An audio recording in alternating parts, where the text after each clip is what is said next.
Hello दोस्तों, नमस्ते, प्रणाम। किशन बानी में आप लोग हम आशा करते हैं आप लोग बहुत अच्छा खोलो। आज हम आप लोग के बहुत ही सुंदर सा, बहुत ही मजेदार नाचे के गीत सुनाते नहीं आप लोग के। किशन लगे कमेंट करो। आग लगो नहीं हर के टोला, बलम कहिया ले आई बडोला। आग लगो नहीं हर के टोला, बलम कहिया ले आई बडोला।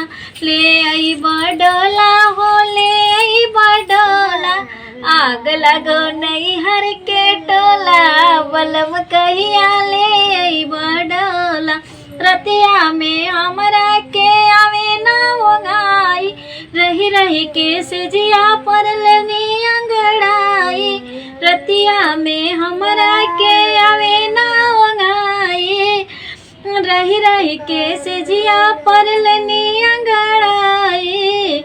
दिलवा के राज तनी खोला, बलम कहिया ले आई बडोला। दिलवा के राज तनी खोला, बलम कहिया ले आई बडोला। आग लगो नहीं हर के टोला,